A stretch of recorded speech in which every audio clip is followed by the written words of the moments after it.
She worked alone in a dim garage tucked deep in the outskirts of Rawalpindi. Scraping by with second-hand tools and calloused hands, she repaired engines under flickering lights, fueled by sheer grit. That stormy night, when a tired trucker rolled in with a dying engine, she didn't ask questions. No charge. No drama. Just help. She had no idea who he really was. Weeks later, the rumble of a diesel engine echoed again outside her shop.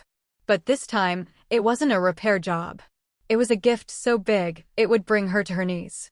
Ayla Mirza's garage wasn't much, just a small concrete structure off the GT road, barely visible from the highway. Most trucks thundered past without slowing. But to Ayla, it was everything. Every nut tightened, every oil change, every busted carburetor fixed, it was all a piece of her story. She had grown up around tools and grease, her late father a seasoned mechanic himself. Now 34, Ayla had taken over the shop after his passing. Business was slow. Rent was high. Her hands were steady, but her bank account wasn't. Still, she moved with quiet confidence. Her dark hair was usually tied up in a messy braid, and her sharp eyes missed nothing under a hood. The rain started around sunset, steady and cold. Inside, Ayla wiped sweat and oil from her brow as thunder rolled overhead. Just as she was about to close up, headlights cut through the storm, and a battered truck crawled into the lot.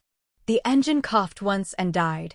The door swung open, and a man stepped down, older, soaked to the bone, his flannel shirt clinging to him. Deep lines on his face. Road weariness in every step. Ayla didn't hesitate. She swung the garage door wide. "Come in," she said. "Get out of the rain." His name was Saeed. That's all he offered. With a flashlight in hand and tools that had seen better days, Ayla worked for hours, testing, replacing, cursing the storm. No assistant. No lift. Just pure mechanical skill and stubborn will. When the engine finally rumbled back to life, Saeed looked like he hadn't breathed in hours. He pulled out his wallet. Ayla raised her hand. "You've had a rough journey. Just get home safe." Saeed said nothing, but the look in his eyes said everything. He climbed back into the truck, and the rain swallowed his tail lights as he disappeared into the night. The next morning, the sky still wore a coat of gray. The road outside the garage was empty, and the world was quiet again. Ayla sipped her lukewarm chai, wondering if she'd imagined the whole thing. But deep down, she knew something about that night was different. In the days that followed, life returned to its usual rhythm. A brake pad here. A carburetor there. She fixed what she could, made do with what she had. Her fingers cracked from grease and cold, but her resolve never wavered.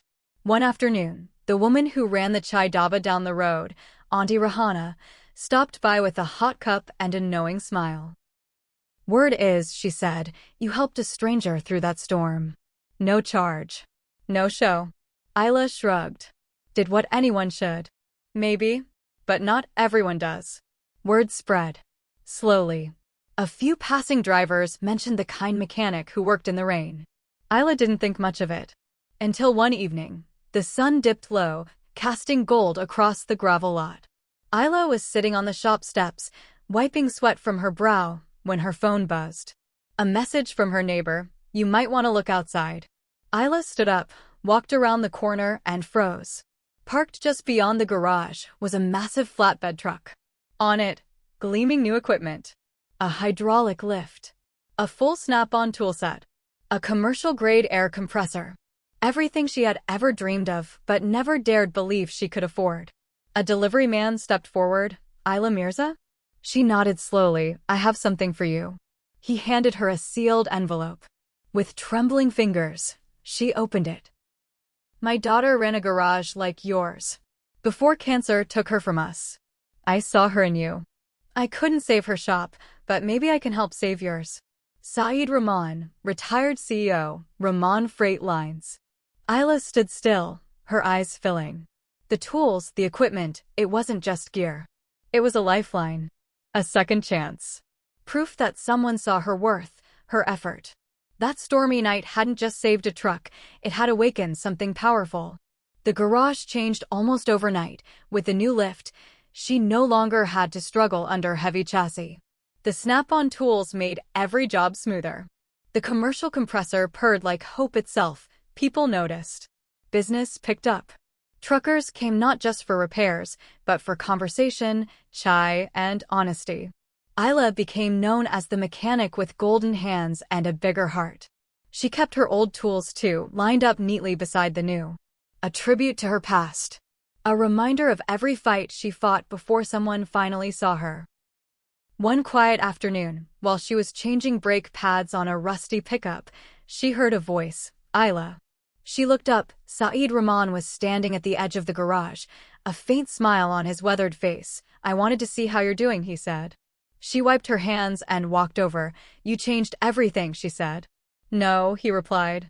You did. I just gave you the chance. They talked for an hour about his daughter, about loss, about second chances. As the sun set, Saeed stood to leave. Keep going, he said. You're not just fixing trucks. You're building something bigger. Isla watched his truck disappear down the road once again. But this time, she didn't feel small or uncertain. She felt full. Months passed. The garage buzzed daily. Locals brought their cars. Truckers made detours. She even started mentoring 2 young mechanics from a nearby village. Then, one day, a letter arrived. It was from the National Trucking Association of Pakistan. An invitation. They wanted Isla Mirza to speak at their annual conference about how one act of kindness can turn a life around. She stood at the same garage door where she once welcomed a stranger from the rain. Looking around at the life she had built, with grease-stained hands, unshakable will, and a single moment of compassion, she smiled. Kindness hadn't just come full circle. It had built her future.